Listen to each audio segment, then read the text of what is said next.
yourself to Michelle Loves Books. Welcome back to my channel. It is time for another 7 on Sundays video.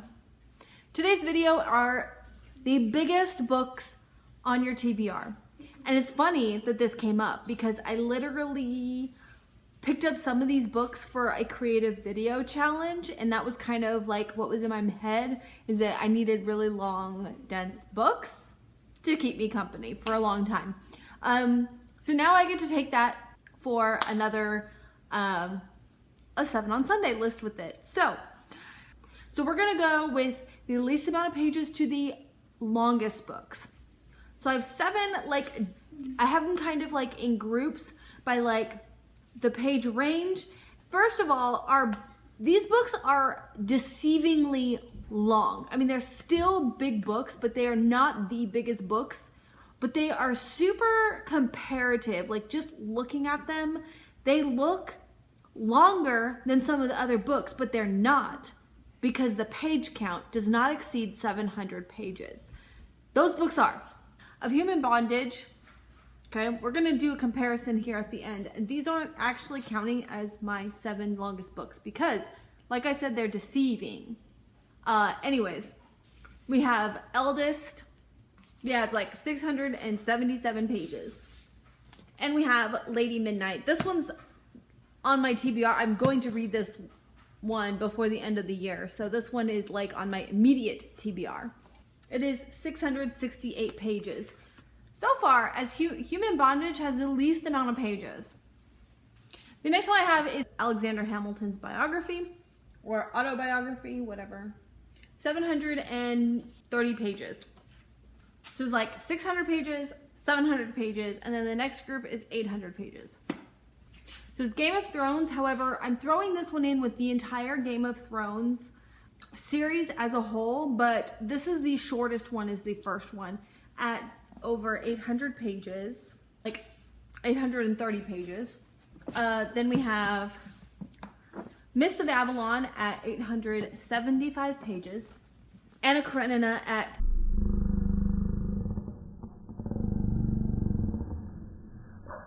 Anna Karenina at 817 pages.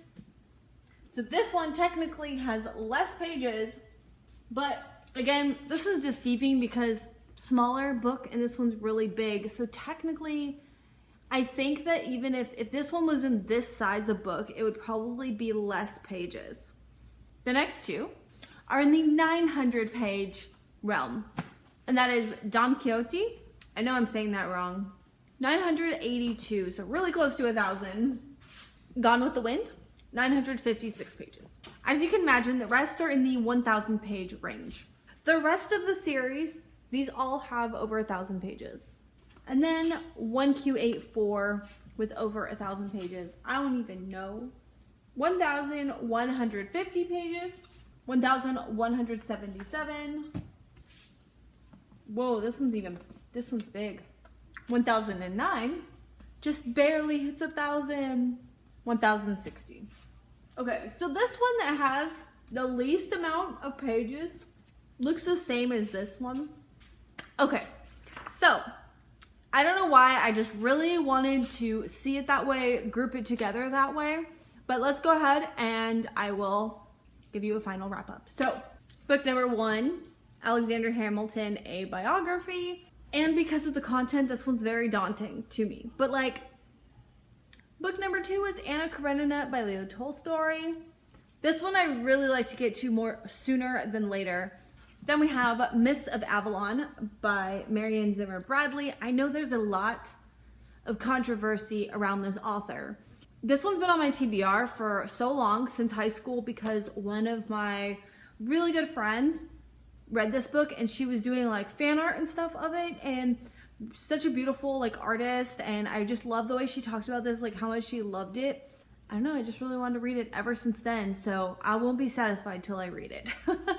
Then we have Don Quixote, and I don't know when I plan on getting around to this one. It is very daunting. It's out of my comfort zone. I know it's supposed to be like this Spanish adventure and stuff like that, so I don't really know. Then have Gone with the Wind. I mentioned this one a few times this season as well, because I just feel like I feel like this is another one I would really like to get to sooner rather than later. And I definitely think that this is going to be one that I'm like just going to love so much and cherish. The Game of Thrones series, because these are all a lot. This is like some dedication right here. That's a lot. But I have to read these one day. I have to. But I keep putting it off because I'm like, it's going to take a long time. And finally, another one that I really want to get to like now is 1Q84 by Haruki Murakami. I just think I'm going to fall in love with this book. Magical realism, I'm really into that. It's a really big book. I was going to start doing this, and then all this other stuff happened and I started reading for something else. But I kind of wanted to do like a vlog tied to reading this book, just because it's so long, and I think it'd be really interesting to like see how long it could take me to get to read that many pages. I don't know, maybe that's silly. Okay, well that wraps up this video. Thank you so much for watching. What is the longest book on your TBR? Also, I'm super excited to see the other videos, as always, that people do for these prompts. So thank you for watching. Bye.